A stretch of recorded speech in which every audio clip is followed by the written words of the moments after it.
Any money mistakes along the way that would help somebody? Yes. Biggest money mistake I made in my life is investing in things that I don't understand and were too complicated. Like stocks. Yeah.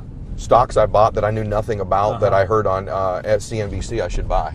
Or having some guy, one of the things I like about your real estate deals, it's straightforward, it's simple, it's easy to understand. If you present me a deal now and I can't regurgitate it back to you real quick in some simple form, I'm not investing in it. I need to at least understand what it is I'm investing in. Yeah, even if you miss something, you're willing to miss something? I'll miss something, yeah. I've missed many things. Yeah, so yeah. if I can't understand it or it's too complicated and I can't repeat it back to you pretty quickly, you lost me. Yeah, so what's the biggest loss you had in not following that advice? What'd you buy and what'd you lose? I bought Yahoo stock at about, I don't remember, 75 or 80 bucks a share, and I'm talking like when I had about 3 million bucks, I put like 800 grand in there, and I think I ended up selling it at like 17. I bought Citigroup stock. What'd you buy that?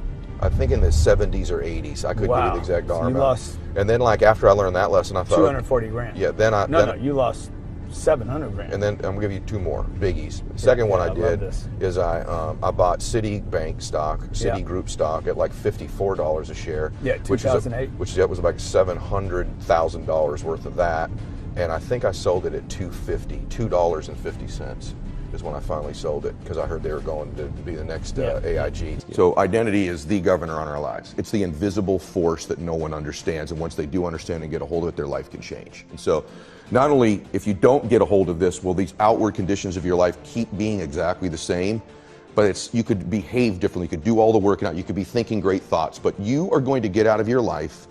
You're going to be the most powerful force in the world, I think, is to be consistent with the concepts, ideas, and worth that you hold for yourself. You will get that out of your life, what you will tolerate. Okay. The deeper part of that is identity. And so identity is very much like a thermostat sitting on a wall, right? This is important. Once that temperature is set at a certain degree, everything in the world externally can hit it, and you will find a way to get that temperature. So even in this house, let's say it's set at 80 degrees. If we opened up all the doors and cold air, just the worst things in life, the blizzard of life came in, the thermostat will kick the heater on and it will regulate this room back to 80 degrees. The reverse is also true. It's a super hot day. Great things are happening in your life. It's getting hotter and hotter and hotter. If you're at 80 degrees, that internal thermostat will find a way over a window of time to cool your life right back down to 80 degrees again. So the key, the secret key, is to be able to shift that identity. 90, 100, 120.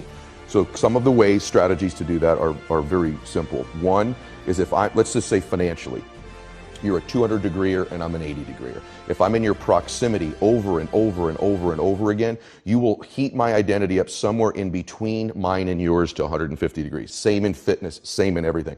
So the more you can layer in multiple people, the stronger and stronger that force is. So that changes our thermostat through association. It's a huge, huge, huge, huge thing. People say you are who the 5 people you hang around. This is why. They adjust your thermostat. That's number one. Second way you can change your identity is through doing short bursts of something in a window of time you've not done them before, and they change the thermostat temperature permanently, almost like a water line in the pool. So if it's certain amount in the gym, or a certain amount of phone calls in your business, or a certain amount of appointments, you make a certain amount of money, oftentimes you're never the same again. You've seen this in your own net worth. I've seen it in mine. There became a point where I made a leap in a short window. I was never really the same again. I could go back a little bit, but not back where I was before. So it's activity or successes, achievements in short bursts of time. My formula is this, and you're never going to hear this because there's all this stuff on social media now about borrow, borrow, borrow, borrow. First off, the Bible says, owe no man nothing. So I didn't get rich by creating debt. And I can just tell you that I don't care about what type of debt you have, but the one thing financially is you do not want to borrow money if you can minimize it against a depreciating asset. If you borrow money for something that's going to appreciate, like a home or an investment property, I'm pretty cool with that, although I still think you should be careful with debt. But I see far too many people borrowing money against something that depreciates, like cars that they don't need to have just to impress other people, right? Or clothes they don't need to be wearing. And so on credit cards, don't borrow money against stuff that goes down in value as much as you can. The second thing is live below your means. any person listening that's going to get financially independent, you have to pay yourself first. So believe it or not, as crazy as it sounds, when I was broke, I still found a way to pay myself, save $25, save $50. Because if you can't save money when you're making a little bit of money, you are not going to save money when you make more money. You think you will, but you won't. You'll continue to spend it. And so there was literally a year when I started to make money. You want to get really wealthy? I made multiple six figures one year, and we lived in a $700 a month apartment. I just saved and saved and saved and saved because my confidence in business came from my ability to acquire and save money over time, which took me a while. But to me, peace of mind is saving and cash. Cash is king. Not enough people are obsessed with saving cash. And so live below your means, don't borrow money against stuff that depreciates, and save money. And here's a biggie. Start reading about money. Start to familiarize yourself. Pick up some books on finance. Start to know what you're talking about. Everybody has these auto debits for their mortgage payment, their rent payment, their car payment, their insurance payment. How about the payment to you? Yes. So you're absolutely right. Please do that. The thing that scares me the most is seeing people who don't save money. It blows my mind. I rarely do it anymore, but when we go to the mall on the weekend and I'm watching people walking out of there with 6, 7 bags and I'm thinking, my God, like, you don't need all this stuff. Wouldn't that be cool to put that $200 a month away in savings someday for your children's college, someday for your retirement, someday to buy your dream house? You know, the best thing of living here, of living at the ocean or having a jet or other material things I have is I own them all. You got to persuade people. You do. How did you learn how to persuade people so effectively to buy your services and be part of your team when there's marketing and branding and commercials and everyone else is trying to do the same for them? What is your key to persuasion without being sleazy or salesy? Like, I'm a salesman. I can't stand that, right? Like, they blink 3 times. That's a buying signal.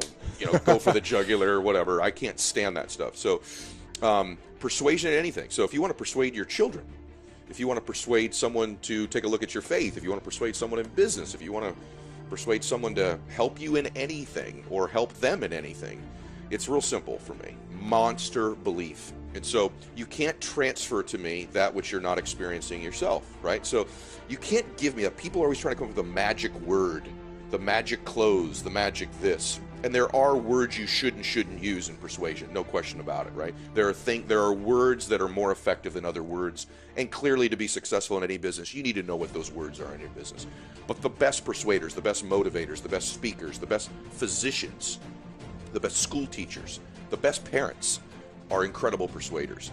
And what they do is they come from a monster place of conviction and belief that they can transfer you to, because people respond to energy much more than they do words. They respond to what they feel, not what they hear and see. Hear and see are real low-level influencers. Energy, spirit, transfer of energy is what people respond to. And so I'm cognizant all the time of getting in a state of total belief and certainty about what it is that I'm going to represent or speak on, if I'm speaking on stage about a particular topic, and then transferring that energy into people. And that seems generic or hokey, but it's actually what great persuaders do. In fact, if you're listening to this, you think of anybody that you know who's incredibly persuasive. They may have great words, they probably do, but it's something you feel from them, right?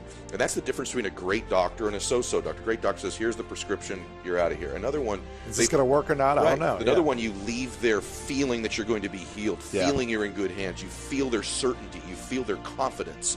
Same when you hear a speaker, if you're buying real estate from somebody. But it's not just buying things. It's a great pastor in a church.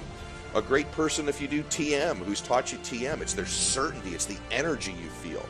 And so for me, it's always getting to, I have to really believe what I'm saying. Here's the thing that I get asked all the time. How did you stay motivated all the time? People ask me that all the time. And the answer is, I didn't. And neither did you to become successful. The separator in life is really important. People think the most inspired, motivated person wins. Nah, not really. It's the person who can work on the days they're not inspired and motivated. It's what do you do when you're not feeling great? What do you do when it's not your best day? How do you do that? Carries you through is rituals and habits. So when you're fatigued, when you're tired, when you're under pressure, you react reflexively. And so successful people rely on habits and rituals, not just their inspiration and motivation level. Of course, we're both professionals at being motivated and inspired, but that's not every day, every minute. And so what do? I work on the days because my habits and rituals carry me through. And so for me, here's how I look at my life and my day. If I can control the first 30 minutes of my day, and the last 30 minutes of my day. I have a whole lot better chance of the middle of my day being controlled. And so I'm a freak about the first 30 minutes of every day. It's really about the first 45 minutes, and I'm obsessive about the last 45 minutes of every single day. That gives me some illusion in my mind and measure of control. The other thing it does, it delivers to me habits and rituals that serve me, that I do every day that are consistent.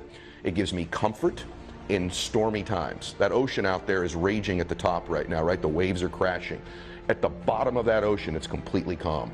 At the bottom of that ocean is the habitual part of the water, right? It's the part of the water that stays the most consistent. That's why it's so calm. Okay? So when you see someone out of control, their emotions are up and down all the time. This is someone who is without rituals and habits. Successful people have those.